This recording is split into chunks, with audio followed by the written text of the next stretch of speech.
والصلاة والسلام على سید الامین اما بعد اعوذ باللہ السمیع العلیم من الشیطان الرجیم بسم اللہ الرحمن الرحیم ما كان للمشركين أن يعمروا مساجد الله شاهدين على أنفسهم بالكفر أولئك حبطت أعمالهم وفي النار هم خالدون إنما يعمر مساجد الله من آمن بالله واليوم الآخر وأقام الصلاة وآتى الزكاة ولم يخش إلا الله فعسى أولئك أن يكونوا من المهتدين أجعلتم سقاية الحاج وعمارة المسجد الحرام كمن آمن بالله واليوم الآخر وجاهد في سبيل الله لا يستوون عند الله والله لا يهدي القوم الظالمين آمنت بالله صدق الله العظيم اللهم صل على سيدنا ومولانا محمد وعلى آل محمد وبارک وسلم۔ اللہ کے پاک کلام قرآن مجید میں یہ 10واں پارہ ہے اور سورہ توبہ ہے۔ سورہ توبہ کی آیت نمبر 17، 18، 19 تین آیات مبارکہ وہ آج تلاوت کی ہیں، اور یہی آیات مبارکہ تھی جو پچھلی دفعہ بھی ہم نے انہی آیات مبارکہ کے حوالے سے بات کی تھی۔ لیکن سب سے پہلے ان مبارک آیات کا سادہ سا ترجمہ اور مفہوم۔ ما کان للمشرکین ان یعمروا مساجد اللہ، کسی مشرک کے لیے یہ جائز نہیں ہے کہ وہ کافر ہوتے ہوئے اللہ کی مسجدوں کی نگرانی کرے، نگہبانی کرے اور ان کی خدمات اپنے ذمہ لے۔ یہ کسی مشرک کو یہ بات جائز نہیں ہے کہ وہ مشرک ہوتے ہوئے، کافر ہوتے ہوئے یہ کام کرے۔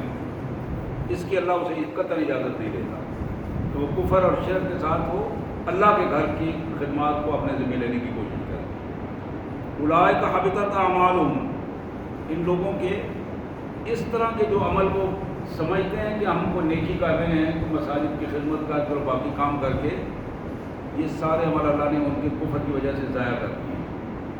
اولئک حبطت اعمالہم وفی النار هم خالدون، اور اپنے اس مشرکانہ رویے کی وجہ سے وہ ہمیشہ ہمیشہ آگ میں رہیں گے۔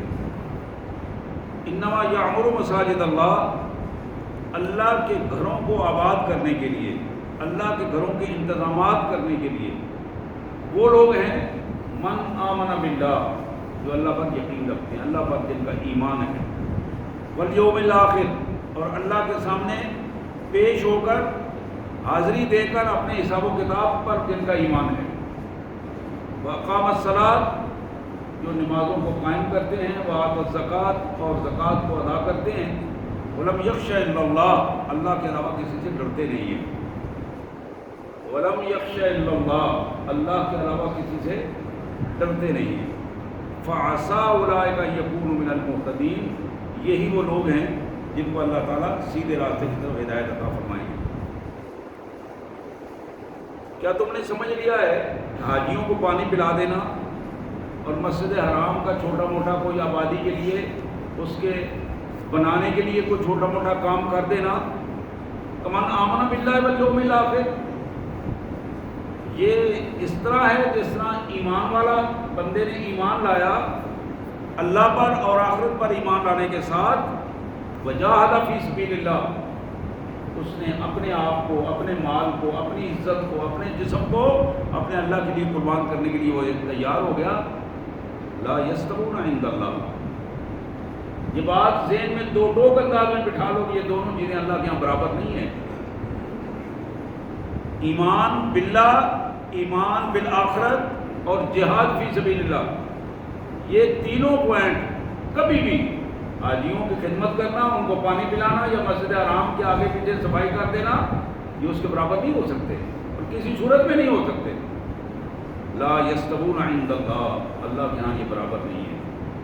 واللہ لا یہدی القوم الظالمین، اور یہ جو مشرک کافر ظالم ہیں، ان ظالموں کو اللہ تعالیٰ کبھی بھی سیدھا راہ نہیں دکھائے گا جب تک یہ اپنے ظلم سے باز آ کر سچی توبہ کر کے اللہ کی راہ پر آ نہیں جاتے، اس وقت تک اللہ ان کے لیے ہدایت کے راستے نہیں کھولے گا۔ سبحان اللہ و بحمدہ، سبحان اللہ العظیم و بحمدہ، نستغفر اللہ، یا کریم یا ارحم الراحمین یا ذا الجلال والاکرام۔ پچھلی دفعہ ہم نے کوشش کی کہ مسجد کے آداب کے حوالے سے، فضیلت کے حوالے سے بات ہو۔ اس دفعہ جو احکامات ہیں میں اس حوالے سے بات کروں گا۔ اللہ کے رسول صلی اللہ علیہ وسلم نے مساجد کے حوالے سے اور مساجد کے احترام کی اصل جو پوزیشن ہے وہ کیا ہے، ان چیزوں کو ہم اپنے سامنے رکھیں گے تو یہ ایک ایسا پہلو ہے کہ جو ہماری زندگی کو اپنے مرکز کے ساتھ زیادہ اٹیچ کرے گا۔ جب ہم اپنے مرکز کے ساتھ مخلصانہ انداز میں ہمارا تعلق بنے گا، اس کا نتیجہ یہ نکلے گا کہ ہمارے ایمان کی بھی حفاظت ہوگی اور ہمارے اعمال کی بھی حفاظت ہوگی۔ لیکن جب ہم اپنے مرکز سے دور ہوتے چلے جائیں گے تو پھر نتیجہ یہ نکلے گا کہ ہمارا اور مرکز میں جب گیپ آئے گا تو ہمارے نظریات میں گیپ آئے گا، ہمارے اعمال میں گیپ آئے گا۔ اللہ کے پیارے حبیب صلی اللہ علیہ وسلم کا فرمان ہے کہ یہ جو تمہارے گلی محلے کی مساجد ہیں، شہر کی مساجد ہیں، یہ حرم پاک مسجد حرام کی بیٹیوں کی حیثیت ہے۔ ان مساجد کی حیثیت مسجد حرام کے حکم میں ہے۔ جس طرح وہ اللہ کا گھر ہے، وہ بیت اللہ ہے، اسی طرح یہ بھی اسی حکم میں اللہ کے گھر کی ان کی کیفیت ہے، بیت اللہ کی کیفیت ہے۔ ان کا بھی احترام اسی کیفیت میں، اسی انداز میں ہوگا۔ اور ان میں بھی جس طرح وہاں کسی کافر یا مشرک کا عمل دخل نہیں ہے، اسی طرح یہاں بھی کسی کافر اور مشرک کو اجازت نہیں ہوگی وہ اس کے اندر آ کر اپنے نظریات کو پھیلا سکے اور اپنے حوالے سے اس مساجد کے انتظامات کو سنبھالنے کی کوشش کرے۔ ابو داؤد کی سنن ابو داؤد کی ایک بڑی معروف روایت جناب عبداللہ بن عمر بن عاص رضی اللہ تعالیٰ عنہ کے حوالے سے، کان رسول اللہ صلی اللہ علیہ وسلم یقول اذا دخل المسجد اعوذ باللہ العظیم وبوجہہ الکریم وسلطانہ القدیم من الشیطان الرجیم۔ یہ الفاظ رسول اللہ صلی اللہ علیہ وسلم مسجد میں آتے ہوئے ادا فرماتے تھے۔ اور کیا ہوتا؟ قال، حضور صلی اللہ علیہ وسلم نے فرمایا یہ الفاظ میں جب پڑھ لیتا ہوں، الشیطان حفظ منی سائر اليوم، سارا دن پھر شیطان میرے قریب نہیں آتا۔ وہ مایوسی کی کیفیت میں اسے پیچھے ہٹا دیا جاتا ہے اور اس کی جگہ فرشتے میرے ساتھ ساتھ رہتے ہیں۔ اللہ کے فرشتے اس کیفیت میں حفاظت کرتے ہیں اپنے اس بندے کی، اللہ کے اس بندے کی اللہ کے فرشتے حفاظت کرتے ہیں۔ جو بندہ اللہ کی حفاظت طلب کر کے صبح سویرے اس کا اظہار کر دیتا ہے۔ الفاظ کیا ہیں؟ اعوذ باللہ العظیم، میں اللہ کی عظمت کے ساتھ اللہ کی پناہ میں آتا ہوں۔ وبوجہہ الکریم، اللہ کے مہربان رخ انور کی وجہ سے میں اللہ کی پناہ میں آتا ہوں۔ وسلطان القدیم، اور جس کی بادشاہی ہمیشہ سے ہے میں اس کی پناہ میں آتا ہوں۔ من الشیطان الرجیم، دھتکارے ہوئے شیطان سے۔ یہ الفاظ اگر ہم یاد کر لیں، کچھ زیادہ مشکل الفاظ نہیں ہیں، یہی وہ چیز ہے جو عام زندگی میں ہماری حفاظت کرے گی۔ اور بھی بہت سارے الفاظ ہیں جو اس حوالے سے مختلف اوقات پر نبی رحمت صلی اللہ علیہ وسلم نے ارشاد فرمائے۔ اعوذ باللہ السمیع العلیم من الشیطان الرجیم من ہمزہ ونفخہ ونفثہ، یہ الفاظ بھی رسول کائنات صلی اللہ علیہ وسلم سے مروی ہیں۔ اسی طرح نبی محترم سید عالم صلی اللہ علیہ وآلہ وسلم کی ایک بڑی اہم حدیث، ذرا اس پہ غور کیجیے۔ عطا بن یسار تابعی ہیں، وہ اپنے والد سے صحابی سے بیان کرتے ہیں۔ انہوں نے کہا کہ میں نے اللہ کے رسول صلی اللہ علیہ وآلہ وسلم سے سنا، یہ حدیث موطا امام مالک میں موجود ہے، مشکات شریف میں موجود ہے۔ انہوں نے کہا کہ رسول اللہ صلی اللہ علیہ وسلم نے فرمایا اللہم لا تجعل قبری وصلا، یا اللہ میرے بعد میری قبر کو بت نہ بنا دینا، میرے فوت ہونے کے بعد، میرے انتقال کے بعد میری قبر کو لوگوں کے لیے بت کی حیثیت نہ بنانا. وسن بہت سا نون وسن فیوبد اشتد غضب اللہ علی قوم اتخذوا قبور انبیائہم مساجدا. اللہ تبارک و تعالی اس فرد پر اور اس قوم پر از حد غصے میں ہوتے ہیں جنہوں نے اپنے نبیوں کی قبروں کو مساجد کی حیثیت دے دی، وہاں نمازیں پڑھنی شروع کر دی تھی، قبروں کے ارد گرد نمازیں پڑھنی شروع کر دی تھی اور ان کو مسجد کا حصہ بنا دیا تھا. اللہ کے رسول صلی اللہ علیہ وسلم نے یہ دعا فرمائی، یا اللہ میری قبر کو بت نہ بنانا. اور اللہ ان لوگوں سے، ان افراد سے، ان قوموں سے بہت زیادہ اشتد علی غضب، بہت زیادہ غضبناک ہوتے ہیں جنہوں نے اپنے انبیاء کرام، اپنے نبیوں اور رسولوں کی قبروں کو بت بنا لیا تھا، عبادت کا بنا لیا تھا. اسی طرح مسلم شریف کی ایک دوسری حدیث، یہ مساجد کے آداب کی میں بات کر رہا ہوں، احکامات کی بات کر رہا ہوں. ایسا نہیں ہے کہ مسجد کے اندر قبر ہو اور پھر اس قبر کے ساتھ کھڑے ہو کے نماز پڑھی جائے یا اس کے تصور کے ساتھ ایسا کیا جائے، کہ یہ چیزیں بالکل ناقابل قبول ہیں اور اسلام ان کو قبول نہیں کرتا. مسلم شریف کی حدیث، جناب جندب صحابی کا نام ہے رضی اللہ تعالی عنہ، کہتے ہیں کہ سمعت رسول اللہ صلی اللہ علیہ وسلم یقول، میں نے اپنے کانوں سے سنا کہ محمد کریم صلی اللہ علیہ وسلم ارشاد فرما رہے تھے، الا وَإِنَّ مَنْ كَانَ قَبْلَكُمْ كَانُوا يَتَّخِذُونَ قُبُورَ أَنْبِيَائِهِمْ وَصَالِحِيهِمْ مَسَاجِدًا. لوگوں خبردار ہو جاؤ، پہلی قوموں نے یہ حرکت کی کہ اپنے نبیوں اور نبیوں کے ساتھ جو نیک لوگ تھے ان کے مرنے کے بعد ان کی قبروں کو مساجد بنا لیا، سجدہ بنا لیا، ان کے قریب نمازیں پڑھنی شروع کر دی، وہاں ان سے حاجت رمائیاں کرنا شروع کی اور وہاں آ کے مشرکانہ عمل جو ہے ان کو شروع کیے. دو قسم کے افراد، اللہ کے نبی اور رسول ان کی قبروں سے، وصالحیہم، اور جو قوم کے نیک لوگ تھے، ان نبیوں کے قریب تھے، ان کے صحابہ تھے، ان کے صحابہ کے بعد تابعین تھے، نیک لوگ تھے، ان نیک لوگوں کی قبروں کو بھی انہوں نے اسی انداز میں اللہ کے رسول صلی اللہ علیہ وسلم نے پہلے خبردار فرمایا اور پھر فرمایا، الا خبردار رہو، جس شخص نے بھی ان قبروں کو سجدہ گاہ بنایا، ان کے پاس نمازیں پڑھی اور ان قبروں کی حیثیت مساجد کی بنا دی، میں اسے کسی صورت میں پسند نہیں کرتا اور میں آج تمہیں وقت سے پہلے روک رہا ہوں. انی انہاکم، میں تمہیں منع کر رہا ہوں کہ اپنے آپ کو اس سے باز رکھنا اور قطعاً اپنے ایمان کو ضائع نہ کرنا اور اپنے آپ کو جہنم کا ایندھن نہ بنانا. حضرات، یہ پہلو انتہائی اہم ہے اور ہم بعض اوقات اس بات پر بھی بڑا غور کرتے ہیں اور سمجھ بھی نہیں آتی کئی افراد کو.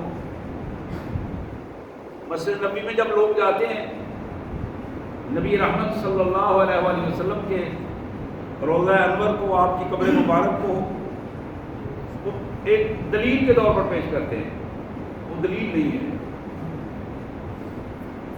نبی محترم صلی اللہ علیہ وسلم کا ارشاد یہ ہے کہ نبی کی جہاں موت ہوتی ہے، وفات ہوتی ہے، جہاں ان کا انتقال ہوتا ہے، ارتحال ہوتا ہے، وہی ان کی تدفین ہوتی ہے.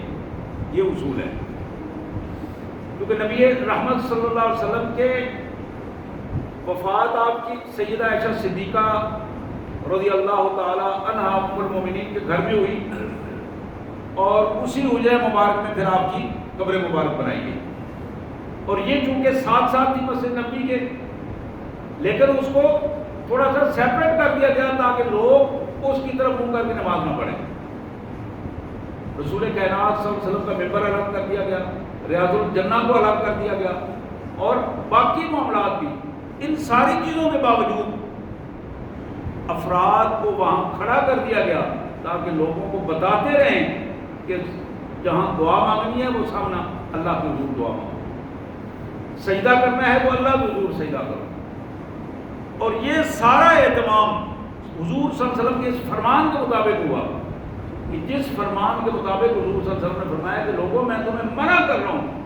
دوسری حدیث میں آتا ہے کہ لا تتخذوا قبری وثنا، میری قبر کو تم عبادت گاہ یا بت نہ بناؤ۔ یہ حضور صلی اللہ علیہ وسلم نے ڈائریکٹ خطاب فرمایا، لا تتخذوا، تم ایسا نہ کرنا۔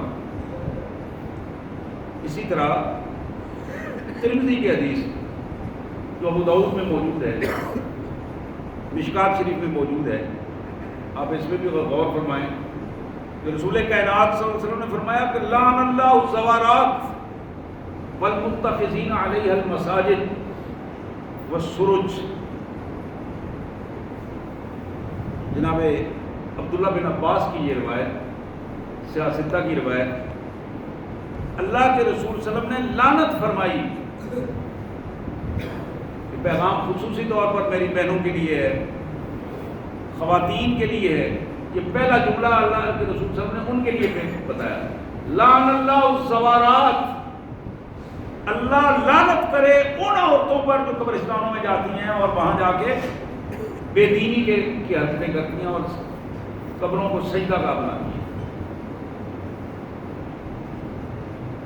یہ پیغام آپ لوگوں کے لیے، رسول اللہ صلی اللہ علیہ وسلم کے احکامات کا یہ پیغام، اور میری بہنوں کے لیے یہ اہم موقع ہے کہ یہ پیغام اپنی دوسری بہنوں تک پہنچائیں، لڑائی جھگڑے سے نہیں، خیر خواہی کے ساتھ، کہ اپنا ایمان ضائع نہ کریں، خیر خواہی کے ساتھ، پیار کے ساتھ، محبت کے ساتھ یہ پیغام دیں۔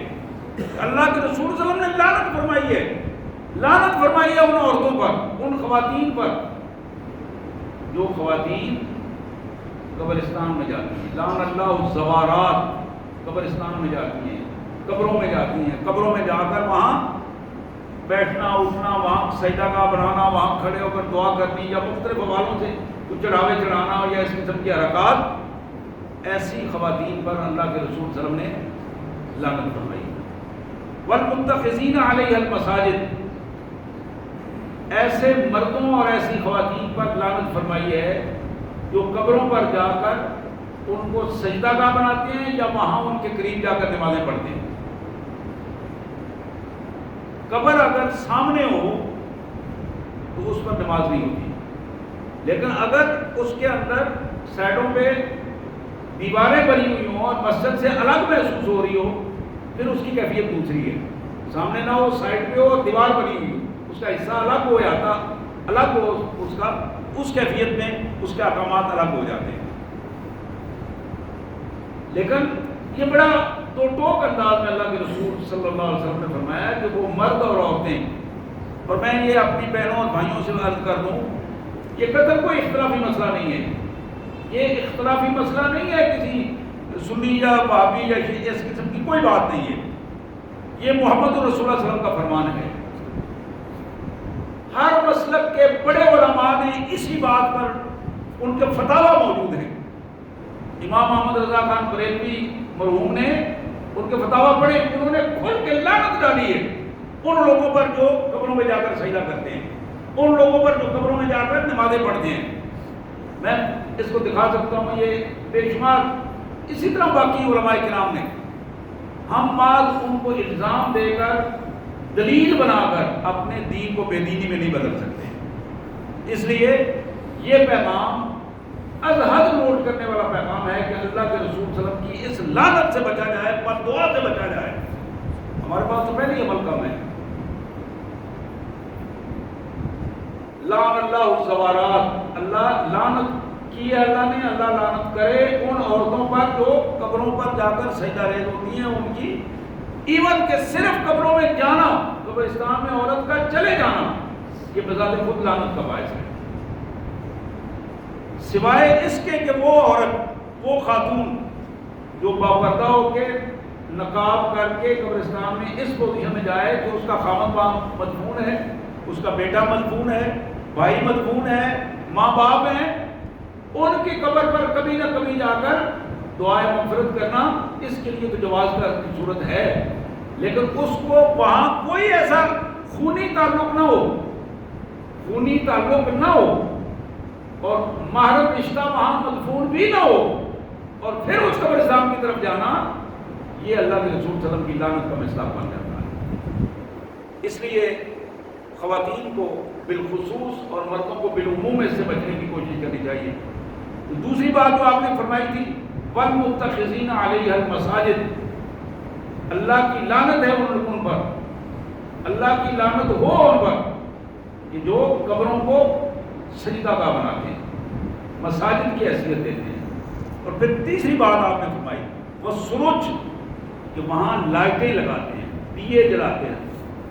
سراج کا معنی سورج چمکتا سراج، سورج دیے کی جمع ہے، چھوٹا دیا جلانا یا بڑی لائٹیں جلانا، یہ سارے سورج کے اندر آتی ہیں۔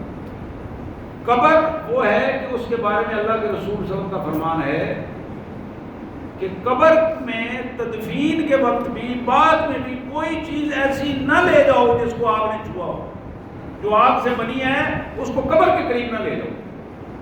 ایک بڑا ظلم ہم قبرستان میں یہ بھی کرتے ہیں، اور بہت بڑا ظلم ہے کہ قبروں کے اوپر گھاس کو ختم کرنے کے لیے وہاں آگ لگا دیتے ہیں۔ یہ بہت بڑا ظلم ہے قبرستان میں آگ لگانا۔ اس گھاس کو کاٹا جا سکتا ہے، لیکن آگ لگانا قبرستان میں بہت بڑا، مسلمانوں کے قبرستان میں آگ لگانا بہت بڑا جرم ہے۔ ہمیں اس کا ادراک رہنا چاہیے اور اس قسم کے حرکات سے باز رہنا چاہیے اور باز رکھنا چاہیے اپنے احباب کو۔ یہ تین چیزیں اس حدیث میں نے عرض کی۔ اللہ کے رسول صلی اللہ علیہ وسلم نے فرمایا عورتوں پر لعنت فرمائی جو قبروں پر جاتی ہیں، مردوں اور عورتوں پر لعنت فرمائی جو وہاں جا کے سجدہ کرتے ہیں، اور جو وہاں دیے جلاتے ہیں، لائٹیں جلاتے ہیں، دیے جلاتے ہیں، روشنیاں کرتے ہیں، اس آگ وہاں جلاتے ہیں قبروں کے پاس۔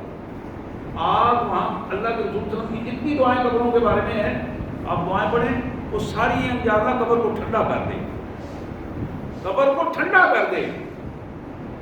قبر کو ٹھنڈا کرنا، قبر کو وسیع کرنا، یہ ساری کی ساری چیزیں ایمان کی علامت ہیں۔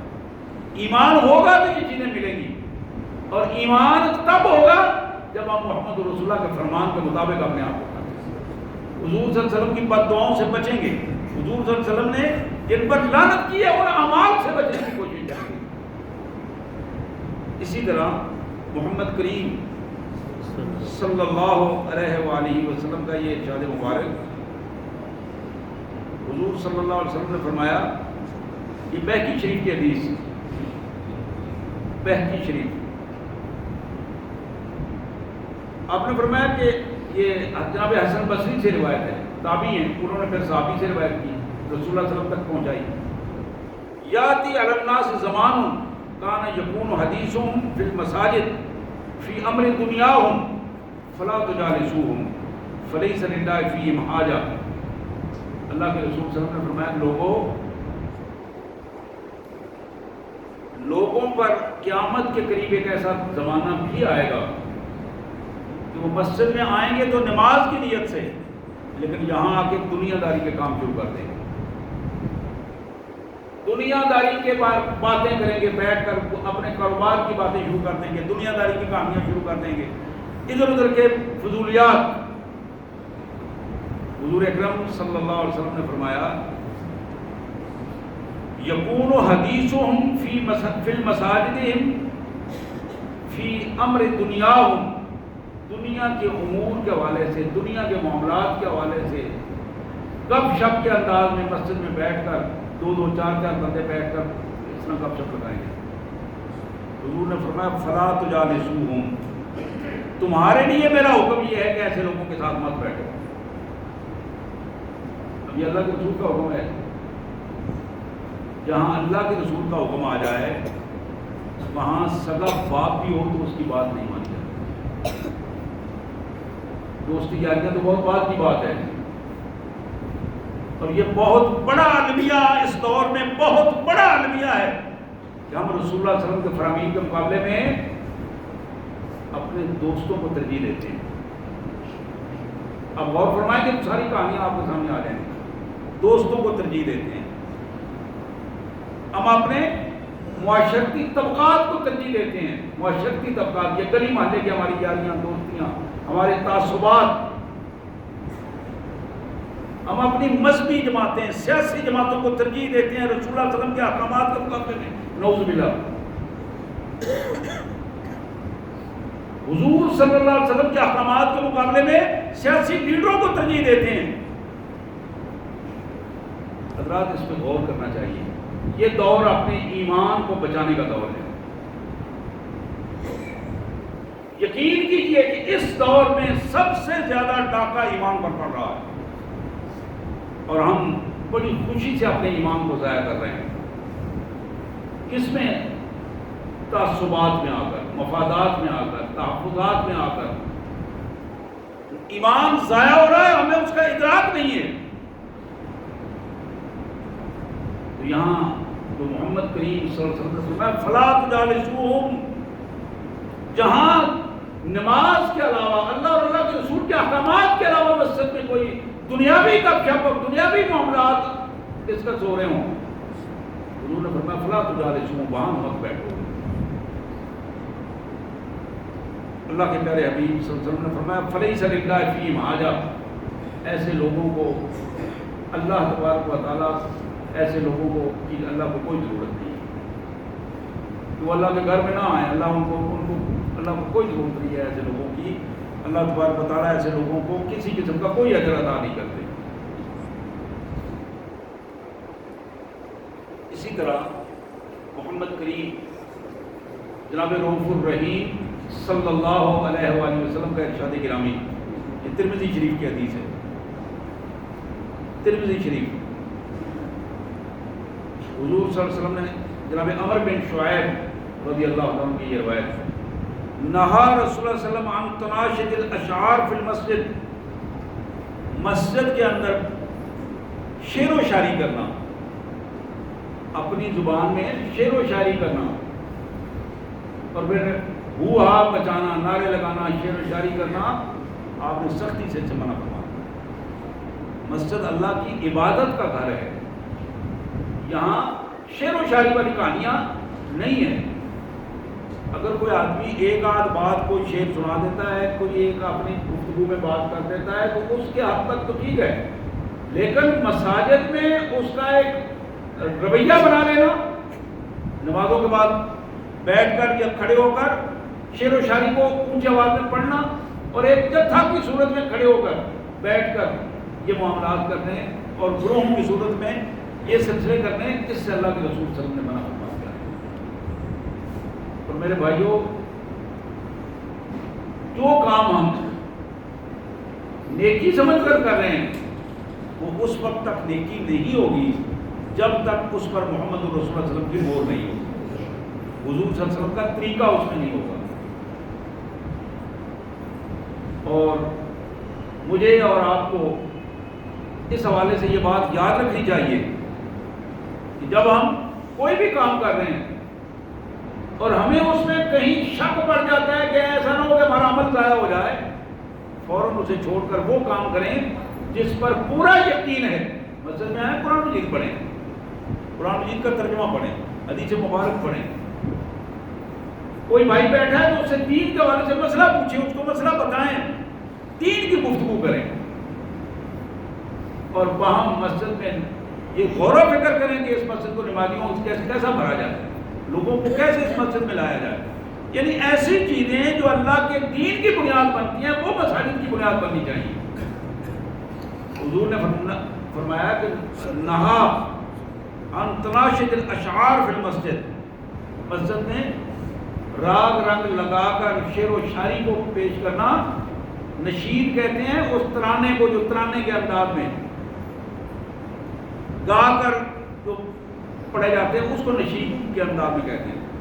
پھر فرمایا وعن بیع والاشتراء فی, مسجد میں یہ اتنی بوریاں دے دو اور اتنی بوریاں لے لو, یہ خرید و فروخت کے احکامات مسجد میں بیٹھ کے دینا.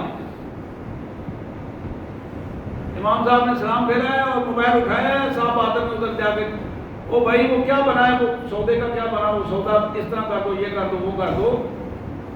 حضور نے فرمایا کہ یہ ظالمانہ رویہ ہے. مسجد سودے کرنے کے لیے نہیں ہے، بے اور شراء کے لیے نہیں ہے، مسجد اللہ کی عبادت ہے. وَأَنَّ الْمَسَاجِدَ لِلَّهِ، سورہ جن کی آخری آیت ہے کہ مسجدیں اللہ کی عبادت کے لیے، اللہ کی تعظیم کے لیے ہیں، اللہ تبارک و تعالیٰ کی اسماء گرامی کے لیے ہیں، اللہ کی عبادات کے لیے ہیں، اللہ کے قرآن کو پڑھنے کے لیے ہیں.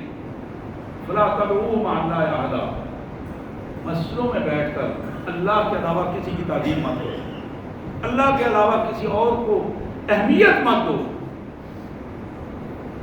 تیسری چیز فرمایا وَأَن يَتَحَلَّقَ النَّاسُ يَوْمَ الْجُمْعَةِ قَبْلَ الصَّلَاةِ فِي الْمَسْجِدِ. ان دنوں یہ رواج تھا کہ جمعے کی نماز سے پہلے لوگ 5-5 10-10 کی ٹولیوں میں مسجد میں مختلف جگہ پہ بیٹھ کر گپ شپ لگاتے تھے.